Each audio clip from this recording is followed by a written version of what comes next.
Shalom, sahabat John Pregado. Senang sekali bisa bertemu kembali dengan sahabat di channel ini. Terima kasih sahabat sudah setia mengikuti channel ini sampai hari ini. Saya berdoa kepada Tuhan, kiranya Tuhanlah yang membalas dan memberkati kita semua. Sahabat, apabila diberkati melalui video-video kami, marilah dengan murah hati share video ini kepada teman-teman yang lain agar mereka juga diberkati seperti kita. Hari ini kita akan dilayani oleh hambanya, oleh anaknya yang luar biasa, pasti akan memberkati kita. Oleh sebab itu, mari kita dengarkan pesan dan persiapkan alat tulis dan kelengkapan lainnya untuk sama-sama mendengarkan pesan penting yang akan dibagikan buat kita.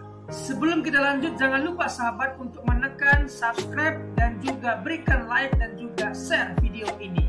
Terima kasih, mari kita berdoa. Bapak yang baik, kami menyiapkan hati, pikiran kami untuk sama-sama mendengarkan pesan yang penting ini. Berkatilah kami, sehingga kami boleh mengerti, mencatat, membagikan pesan ini kepada teman-teman yang lain. Berkati anakmu, hambamu yang akan membagikan pesan penting. Berkati sahabat John Pregado dimanapun berada. Terima kasih, kami siap mendengarkan pesan penting ini. Demi nama Yesus. Amin. Karunia membedakan roh itu diberikan Tuhan kalau kita melangkah dalam doa pelepasan. Dan itu perlu pengalaman rohani. Nah, kedua, kan Alkitab berkata dari buahnya lah kamu akan tahu. Nah, buah-buah pertobatan. Nah, yang ketiga, dalam kasus-kasus kerasukan itu banyak kejadian itu yang asli kerasukan itu mungkin hanya 30-40%, bahkan 20%. Tetapi 50-60% itu kasus kejiwaan, histeris namanya. Nah, untuk membedakan roh itu dari Tuhan atau bukan, itu dari buah-buah pertobatan, Michael. Menurut Michael gimana? Benar Pak, setuju. Kita tidak boleh menghakimi, Michael.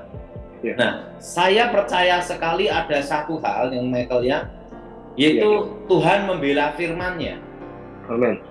Nah, percaya enggak Michael bahwa orang berdosa pun bisa dipakai Tuhan? Amin. Nah, apakah Tuhan membela dosanya? Tidak. Tuhan membela firman-Nya. Amin.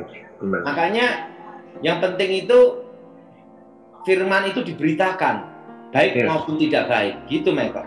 Amin. Nah, ini pengalaman saya tentang karunia roh ya Michael ya. Iya Pak. Yang ngajarin saya pada waktu itu tentang Roh Kudus itu hamba Tuhan, bukan orang terkenal Michael. Itu kakak kelas saya. Kakak kelas saya, dan dia bukan orang terkenal, bukan pendeta top. Nah, waktu itu saya tanya sama dia, bagaimana supaya karunia roh itu bekerja? Nah, dia ngajarin saya satu aja. Kunci utama harus mengalami baptisan Roh Kudus.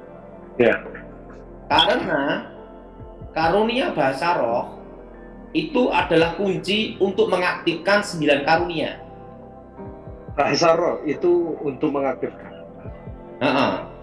Jadi kuncinya itu kalau dibaptis Roh Kudus dengan tanda mula-mula bahasa roh. Ini pendapatnya kakak kelas saya itu, Michael. Karena kan saya kan paham teologinya kurang dalam gitu loh, Michael. Saya kan hanya taunya dasar-dasar iman, Michael. Dan menurut saya itu sudah cukup dalam hidup saya. Nah, apa yang terjadi? Dia beritahu saya, kalau engkau mengalami baptisan Roh Kudus dengan tanda mula-mula bahasa roh, karunia roh itu harus dikobarkan dan bahasa roh itu diaktifkan setiap saat harus ada. Dan hubungan pribadi dengan Tuhan, roh ketemu roh namanya. Allah itu roh, sembahlah dalam roh dan kebenaran. Amin. Tapi bahasa roh itu digunakan untuk doa pribadi. Nah, jangan di tengah jalan berdoa bahasa roh, dikira orang gila dari mana. Setuju Michael? Setuju banget Mas. Nah, setelah saya mengalami baptisan Roh Kudus, dengan tanda mula-mula bahasa roh. Iya. Saya tanya sama dia, bagaimana tentang pengaktifan karunia? Iya. Waktu itu dia beritahu saya gini, tentang karunia itu adalah seperti pelangi. Pelangi itu satu tapi cahayanya macam-macam. Iya. Nah, dan dia beritahu saya, Roh Kudus itu adalah sumber dari 9 karunia. Kalau Roh Kudus ada di dalam diri kita, secara otomatis sebenarnya 9 karunia itu sudah ada. Amin. Amin. Tetapi harus diaktifkan, yaitu harus melangkah. Iya. Nah, waktu itu saya bingung, bagaimana saya harus melangkahnya. Dia tanya sama saya dulu, lah kamu ingin gimana? Mau pelayanan apa? Saya ingin layani di kesembuhan ilahi. Ya, kan semua harus dicoba. Katanya melangkah. Iya. Dia beritahu saya, carilah orang sakit. Nah, di mana? Di rumah sakit. Iya.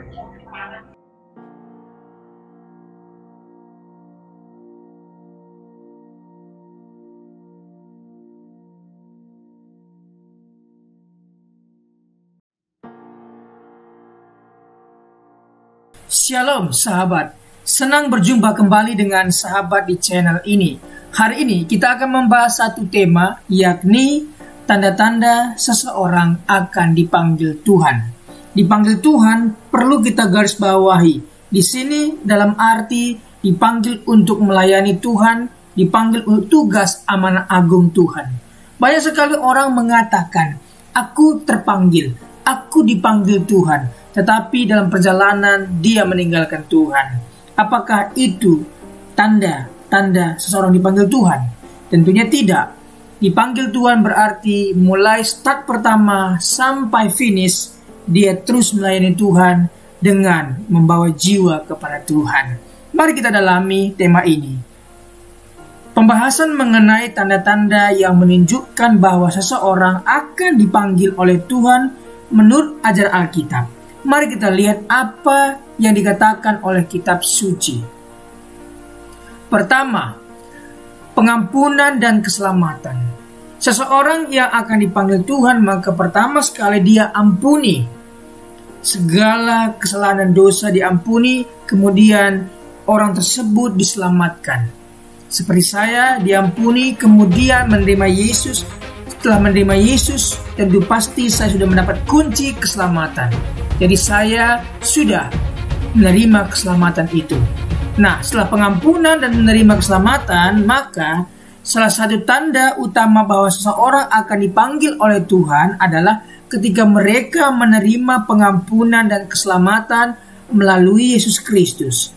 Ketika seseorang mengakui dosa-dosanya dan percaya pada kematian dan kebangkitan Yesus untuk menebus dosa-dosa mereka, mereka memperoleh pengampunan dan mendapat hubungan yang dekat dengan Tuhan. 2. Roh Kudus yang tinggal. Salah satu tanda yang menunjukkan bahwa seseorang akan dipanggil oleh Tuhan adalah ketika Roh Kudus mulai tinggal dalam hati mereka. Dalam Perjanjian Lama, Roh Kudus itu hanya bersifat temporer. Ketika ada orang yang tulus ikhlas melayani Tuhan, maka Roh Kudus akan hinggap. Seperti halnya Saulus, Roh Kudus hinggap sebentar. Akan tetapi ketika Saulus melakukan kesalahan, roh itu keluar.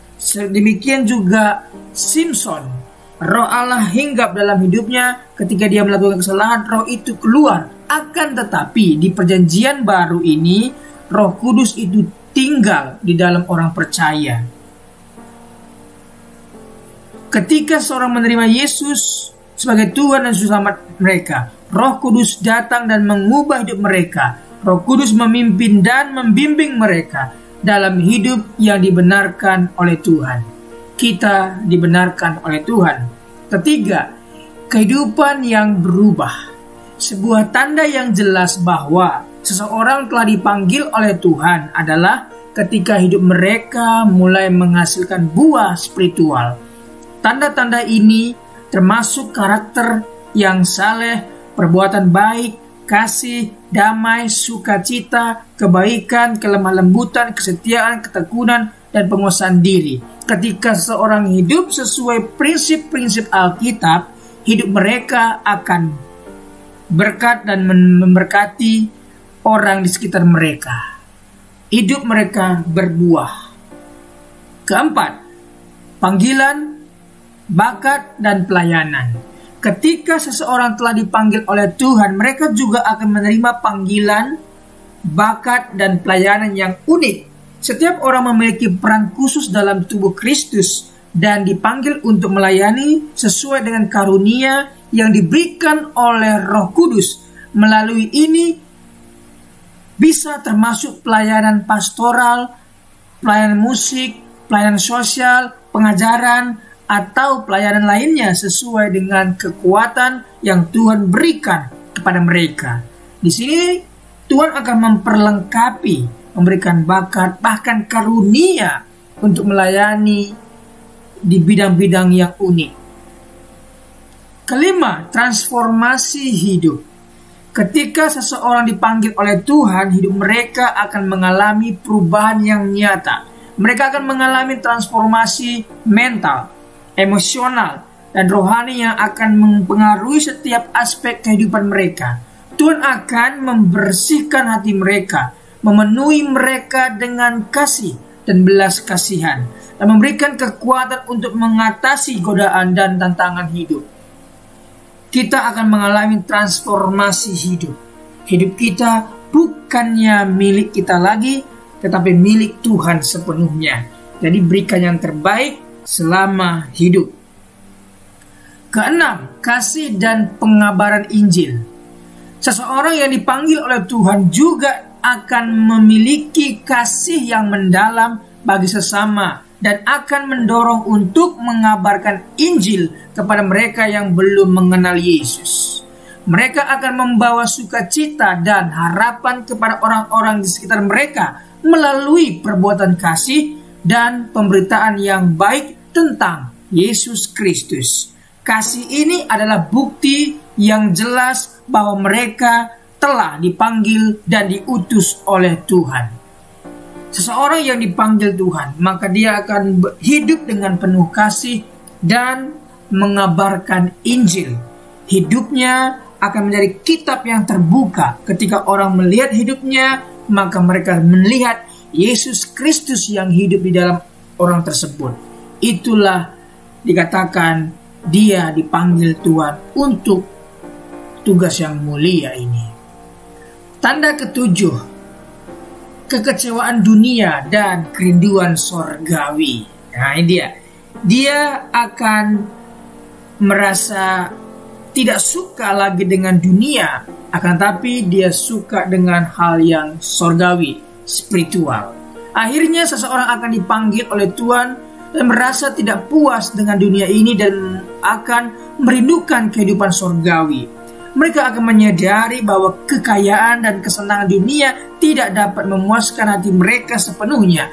Mereka akan menempatkan harapan mereka pada Tuhan dan menantikan hari ketika mereka akan memasuki kehidupan kekal bersamanya. Kerinduan ini adalah tanda bahwa hati mereka telah dipanggil untuk hal-hal yang lebih tinggi dan abadi. Inilah 7 tanda seseorang akan dipanggil Tuhan. Apakah 7 tanda ini ada pada diri kita? Kalau ada, berarti kita dalam jalur atau jalan kita sedang dipanggil Tuhan untuk melayaninya sepenuh waktu. Terima kasih. Kiranya kita semua boleh mengabarkan Injil, karena orang yang mengabarkan Injil ada mahkota yang tersedia, yang Tuhan sediakan untuk mereka. Jadi, bawalah jiwa kepada Tuhan. Terima kasih. Apabila ada saran, komentar, silahkan tinggalkan di bawah video ini. Kiranya Tuhan Yesus memberkati kita semua.